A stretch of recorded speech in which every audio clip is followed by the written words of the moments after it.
Hello, everyone, and welcome to CRJ 622 Corrections and Correctional Practices. By now, I hope that you have been able to take some time to review the syllabus and the course calendar. So if you have any questions, please feel free to text me, call me, email me, whatever works best. I also hope that you guys do make use of the Student Lounge forum that is available. I will be answering any questions that you have there. That way, if there's anything that another student asks, you'll be able to go ahead and see if this question has already been answered. I intend to have these videos up for viewing on Sundays. I apologize for the delay this week. But really, since this is an online class, these videos are just an opportunity for me to connect with you guys and for you guys to connect to the class a little bit better since we're not going to have that in-person face-to-face time. So I hope that this will, kind of facilitate the class for you. So to get started, I want to explain why having a corrections course in the first place is important. Obviously, first and foremost, it's important because it is a part of the criminal justice system. Just like law enforcement and like the courts, corrections is its own complex whole that has a lot of interdependent parts that are all directed towards a common goal, which is hopefully a fair punishment for breaking the law. Recognizing this is important because, as in other parts of the criminal justice system, corrections as a whole and its individual institutions are influenced by the environment in which they function. And they are also affected by the rest of the system, more so than the previous two parts of law enforcement and the courts. This is really the second reason why a corrections course is important. Corrections is supposed to be the end of the line of the criminal justice system. Once someone has moved through the system and served their sentence, or in many cases completed probation or parole, their involvement with the system stops, or ideally should stop. Lastly, corrections is not just comprised of the institutions that confine people, such as jails and prisons that are run by the government or by the state. Corrections also covers community and private corrections, probation and parole, and restorative justice programs. By learning about and discussing these different aspects, we can gain a better picture of corrections as a whole. So let's move on. And also, I should forewarn you guys, I'm very bad at editing, and obviously the picture is not that great, so I'll be working at that. But just bear with me. I'm hoping it'll work out.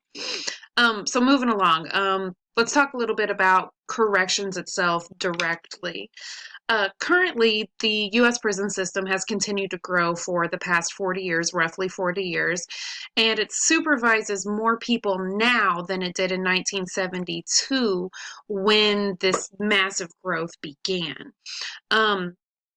In 2010, jail and prison populations actually declined for the first time since 1973. So the growth in corrections obviously raises issues concerning the cost, the effectiveness, and of course the fairness of corrections as a whole. This growth, however, has not come from an increase in crime or really any major changes in the crime rate at all. It's come from policies that actually increase the severity of sentencing. So, considering that, new pieces of the correction system have actually developed, such as community correction programs. Those have become more developed, and private correctional organizations. So this week, you have the first section of your text to read, which actually covers some of the history and the purposes of punishment. While for some, this section might seem kind of dry in parts, the readings in the text really offer some fantastic viewpoints and information on how punishment has evolved through both a historical and social lens. Chapter 1 looks specifically at how the idea of corrections and punishment has evolved from the beginnings of state-enforced punishment as compared to previous systems where personal grievances were dealt with by the parties directly involved. So in that first chapter, there's a great amount of focus given to the consideration of the social context when actually analyzing punishment. Chapter 2 looks specifically at the evolution of the American penitentiary through the 1820s. What's interesting about this chapter is the discussion on how confinement was not originally believed to be the central punishment of offenders. This shift to confinement being the central punishment is analyzed more deeply in Chapter 3, where more themes that are central to ideas of prison reform today start to become apparent. Selin, the author of Chapter 3, chooses to focus on the history of punishment and imprisonment as mechanisms of upper-class control of lower-class citizens, and notes the difficulties created when using confinement as punishment. Chapter 4 looks at social control and punishment as it was implemented for women through the 1800s to the 1930s by exploring an institution that was used to house female offenders during this time. Chapter 5 gives a review of the philosophies and purposes of punishment, kind of major key to your discussion board post.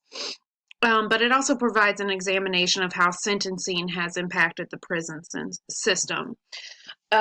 Lastly, Chapter 6 examines the penal harm movement and how corrections have been affected by the current penal harm state.